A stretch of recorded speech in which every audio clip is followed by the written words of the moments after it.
meminta kepada Tuhan itu mudah. Biasanya kalau kita punya masalah di pikiran kita selalu minta bantuan pada semua orang atau orang-orang yang bisa menolong kita. Padahal kita punya masalah, pada waktu kita ada mengingini sesuatu kita meminta. Yang kedua adalah kita menciptakan di pikiran kita satu visi, apa yang kita mau minta. Itu pun mudah. Tapi yang ketiga soal iman dan perbuatan, ini agak rancu. Tanpa iman kamu tidak bisa menyenangkan hati Allah. Tanpa iman kamu tidak bisa melihat Allah. Kalau kita katakan iman yang menyeberangi laut yang terbelah, saya belum pernah lihat tuh ada laut yang terbelah.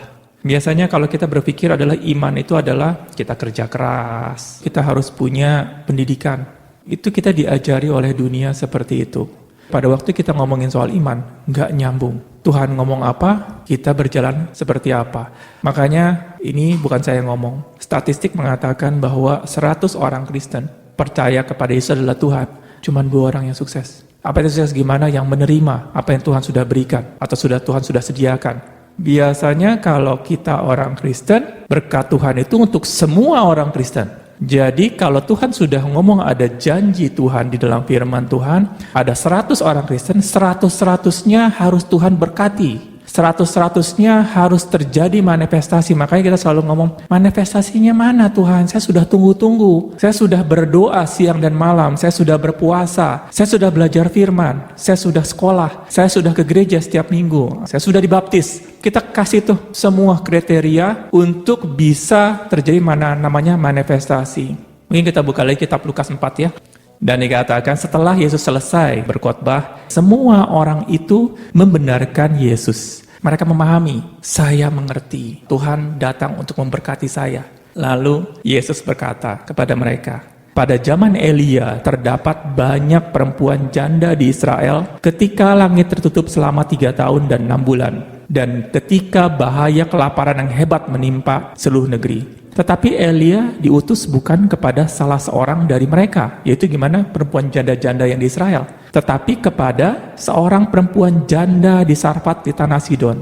Ini bukan orang Israel, dia bukan orang Kristen, dia bukan orang yang seharusnya menerima berkat dari Tuhan, tetapi Tuhan mengutus Elia kepada orang tersebut. Dan pada waktu zaman Nabi Elisa banyak orang kusta di Israel dan tidak seorang pun dari mereka yang ditahirkan selain daripada Naaman orang Syria tersebut. Setelah orang-orang mendengar Tuhan berkata begitu, yang tadinya orang-orang terkagum-kagum kepada Yesus mendengar itu sangatlah marah semua orang yang di rumah ibadah itu. Lalu mereka bangun dan lalu menghalau Yesus keluar kota dan membawa dia ke tebing gunung, tempat kota itu terletak untuk melempari dia dari tebing itu. Tetapi ia berjalan lewat dari tengah orang-orang, lalu pergi.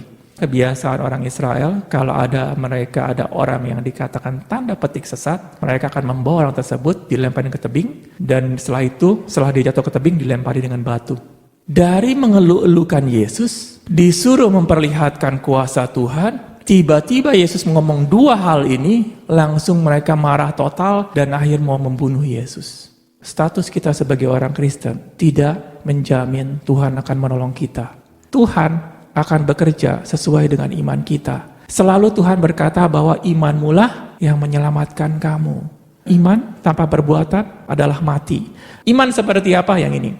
Tuhan kasih lihat 2 iman, yaitu iman janda di Sarfat sama imannya Naaman. Tuhan bukan memberkati status kita. Tuhan bukan memberkati apa yang kita lakukan untuk Tuhan. Tuhan hanya bisa melihat iman kita. Tanpa iman kamu tidak bisa melihat Allah. Terkadang kita selalu berjalan menurut pikiran kita sendiri. Kita nggak perlu pemimpin. Saya sudah tahu Tuhan, saya berjalan sendiri. Janda Sarfat ini dia benar-benar bergantung kepada Elia. Dan dia percaya selama 3,5 tahun Elia memberi makan janda tersebut. Imannya janda Sarfat ini benar-benar besar sekali. Dia punya karakter, dia tidak mementingkan diri dia sendiri. Ini yang dilakukan oleh janda Sarfat. Dan dia tetap percaya bahwa Tuhan memberkati saya. Walaupun saya nggak melihat berkat tersebut. Karena manifestasi Tuhan adalah anugerah dari Tuhan. Kita nggak bisa nuntut kepada Tuhan bahwa Tuhan, saya harus dapatkan, saya sudah lakukan ini, sudah lakukan A. Kenapa? Kapan nih manifestasinya? Pada waktu kalian menuntut Allah, kalian akan melihat kejelekan Allah. Pada waktu keluar kata-kata seperti itu, pikiran tersebut itu, iblis akan masuk. Karena kamu melakukan segala sesuatu itu berdasarkan peraturan, berdasarkan yang tertulis, tapi bukan dari iman kepada Tuhan. Bahwa Tuhan itu adalah Allah yang baik. Yang iman yang kedua, yang Naaman, ini yang benar-benar luar biasa. Dia sudah biasa untuk nyuruh-nyuruh orang, biasa untuk dilayani. Tapi saat ini Naaman punya penyakit kusta, mencari di mana Elisa. Waktu dia mencari punya keteguhan dia mencari Elisa luar biasa. Sampai akhirnya dia ketemu Elisa tersebut. Apa yang terjadi? Akhirnya Elisa ngomong sama pembantunya keluar. Akhirnya pembantu mendapati orang tersebut dan dikatakan, kamu pergi ke sungai Jordan, mencelupkan diri 7 kali dan kamu akan sembuh. Terkadang kita akan berkata, Tuhan ini gak benar. Saya sudah capek-capek datang seperti gini, hasilnya tidak sesuai dengan pikiran saya. Naaman marah.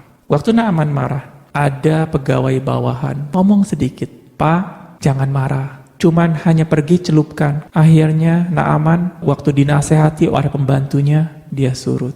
Ya sudah deh, kita lakukan. Waktu dicelupkan terjadi, akhirnya dia sembuh total di saat itu.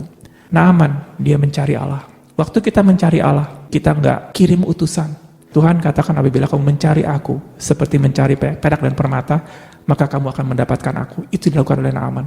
Dia mencari, walaupun begitu banyak tantangan, dia tetap mencari. Tuhanlah yang bisa menyembuhkan saya. Karena tanpa iman tersebut, itu hancur. Kalian perlu ada orang-orang yang kuat di sekeliling kalian. Kalian tidak selamanya kuat. Pada waktu kalian jatuh, pada waktu kalian seperti mengambil tindakan sendiri, kalian butuh orang yang menguatkan kalian. Kita perlu yang namanya saling menasehati, saling menegur, supaya gimana? Supaya menjadi kuat. Kita nggak kuat berjalan sendiri. Ingat, pikiran kalian harus dirubah. Jangan kalian memakai pemikiran kalian sendiri. Bahwa cara-caranya Tuhan itu berbeda dengan cara-caranya kita.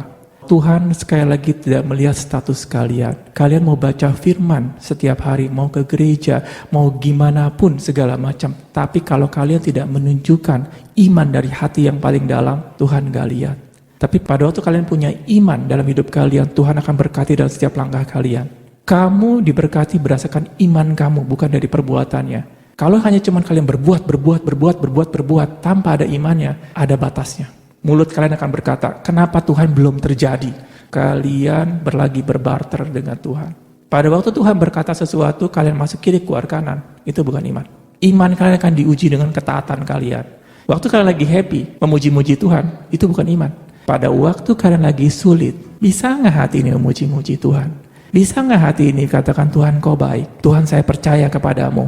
Pada waktu iman kalian diuji di sana, Tuhan akan ngelihat, ini anakku.